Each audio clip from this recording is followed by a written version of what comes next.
I played the original Fantasy Life on my 3DS and was hooked almost immediately. While it had some flaws, mainly a little repetition here and a bit of story padding there, something about its loop of gathering, crafting and questing made it really hard to put down.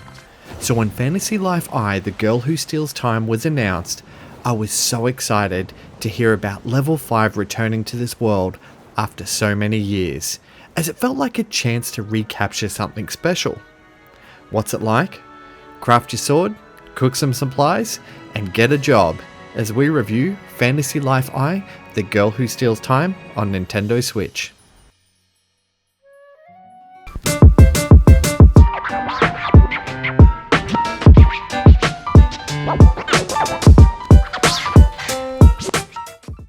At first glance, The Girl Who Steals Time leans on familiar RPG tropes. There's an island in need of help, mysterious runes to explore, and a personal mission that quickly expands into something much larger. Beneath the surface is an intriguing time-traveling mystery that slowly unfolds as you rebuild the island across two very different eras. Time travel is the centerpiece of the entire experience, and each time period you visit introduces new characters and unlocks unique gameplay systems that work towards your overall progression. One era focuses on reconstruction, one offers a traditional fantasy life experience with crafting and jobs, and another section emphasizes combat and open world exploration. It's a clever way to keep the gameplay varied while encouraging players to jump between story threads. The early hours are full of loose ends, with quests and characters pointing in multiple directions, but it ties nicely into the tailor's life, stitching together a story that really only takes shape once you've committed several hours. That said, the narrative often feels more like a framework of introducing mechanics of the game, slowly moving progression forward by introducing something new, pretty much through the majority of the game. Now, while this may seem like a grind to some, there are some genuine surprises and mechanics that completely turn things on their heads, giving you plenty of things to do throughout the story and well after you've finished it. At its core, The Girl Who Steals Time thrives on repetition. It's the kind that draws you in rather than wears you down though. Whether you're chopping wood, mining ore, or crafting gear, the core gameplay loop leans into the kind of low stakes, almost meditative rhythm. It's the kind of game that you can sink hours into without realizing it. The various life minigames go a long way in keeping that rhythm engaging, and each one asks for a bit of timing, precision, or quick thinking, and they get better once you unlock certain skills. Hitting the higher quality score on a craft because you timed everything just right feels genuinely satisfying.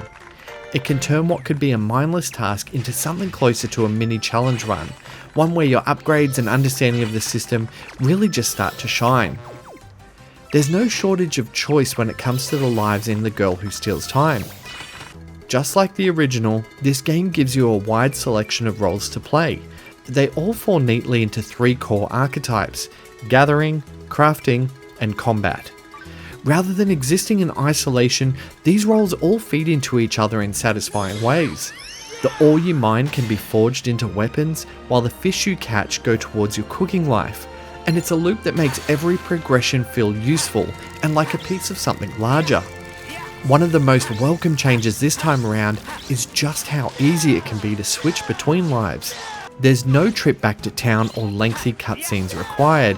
You just interact with the right object and you'll instantly shift into the correct life, complete with the appropriate gear. Even crafting is more fluid. Walk up to any crafting table and you'll begin leveling with the corresponding life to that recipe that you choose. Each profession still has its own tutorial, but those can be skipped for returning players who know the ropes, and it's also a welcome addition when you have all the basics sorted. Because of its shared structure across the archetypes, there's a nice sense of balance, and while some lives may offer better monetary rewards or are faster to progress, none of them really feel neglected or left out. The skill tree adds even more depth, letting you unlock passive boosts and active abilities that streamline the experience.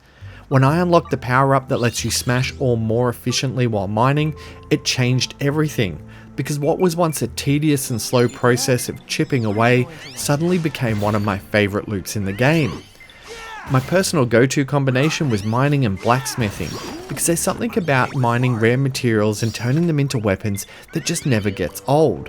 Maybe it reminded me more of my time of Skyrim, I'm not too sure. More than anything though, this version of the life system feels polished. The core idea hasn't changed, but the experience is much smoother and smarter, and it's more inviting. If the 3DS original was a cult hit, this one feels like it's aiming for a broader audience, but without losing what made it special to the fans in the first place. The art style of The Girl Who Steals Time stays true to the charm of the original. It leans into a bright, colourful aesthetic with that same cutesy chibi look that defined the 3DS game. Characters are expressive and the overall presentation suits the whimsical tone of the world. It's not pushing any technical boundaries in my opinion, but it doesn't really need to, as it fits the fantasy lifestyle perfectly. Environments are interesting and varied, especially on the free roam island of Ginormosia. Each area offers its own flavour, whether it's a harsh desert that requires a camel mount to cross, or sunlit cliffs with ores aplenty. The open exploration adds more life to the world than the original segmented zones. Some design choices do borrow heavily from elsewhere though. For instance, the pad you carried, called the Weird Pad, bears a striking resemblance to the Pura Pad from Breath of the Wild, and you use that to activate towers to reveal areas, and that feels a little bit familiar. That part of the game doesn't really try to hide its inspiration because it even has shrines to unlock as well, but it works well within the fantasy life framework. On the performance side of things, the game runs smoothly for the most part. There's the occasional subtle hitch here and there, usually when moving in between zones or destroying a larger object, but it's very rare and most players won't notice unless you're looking for it. The game also looks very well polished, and Level 5 has confirmed a further update coming to the Switch 2 version, which is due out on the Switch 2 launch. With a higher spec platform and a little bit more optimization, it's likely that this game will shine even brighter. The soundtrack in The Girl Who Steals Time is a little bit more reserved than the vibrant visuals, but it does a great job of setting the tone. It doesn't blow you out of the water with giant orchestral scores. Most tracks are short, looping melodies that lean into the same charm the visuals deliver. They're upbeat and they never really feel out of place, even after hours of play. While the music doesn't often surprise you, it rarely grates or wears thin. Voice acting is also at a minimal. Most dialogue plays out through text, with characters occasionally chiming in with short voiced catchphrases or opening lines. It's a light touch, but it fits the overall feel. Nothing about the sound design overreaches, and it all works in tandem to support the game's cozy pace. For my time travelers looking into accessibility options, you can remap all buttons, adjust different volume tracks, remove the party effect in multiplayer to reduce clutter, and have a fixed rotating map for orientation. The game also supports crossplay, and unfortunately I was unable to test multiplayer for the purposes of this review. Going into The Girl Who Steals Time, I'll admit I was very hesitant, because at $90 Australian with a digital only release just ahead of the Switch 2, it feels like a risky purchase. But those concerns faded quickly, because what I found out was the game not only recaptures the magic of the original, but builds meaningfully on its foundations. The new mechanics are incredible, the quality of life changes are smart, and the whole experience feels like a natural evolution of the series. It's a game that slowly unravels, offering a world that's rewarding in its routine and compelling in its mystery.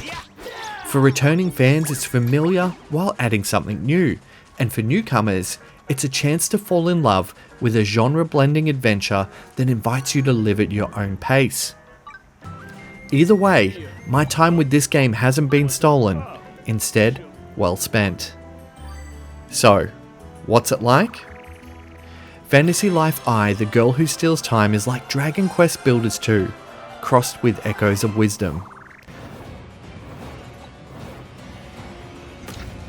I award it a 92 out of 100, securing Fantasy Life I as a What's It Like certified exceptional game.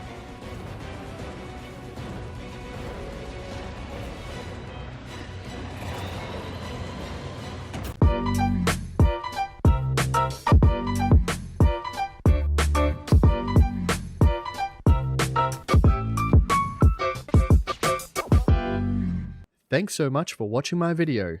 If you liked it, the best way you can support What's It Like is by liking, subscribing, and sharing it with your friends. For more reviews, click on the thumbnails to the right, and for everything Nintendo, check out what'sitlike.com.au.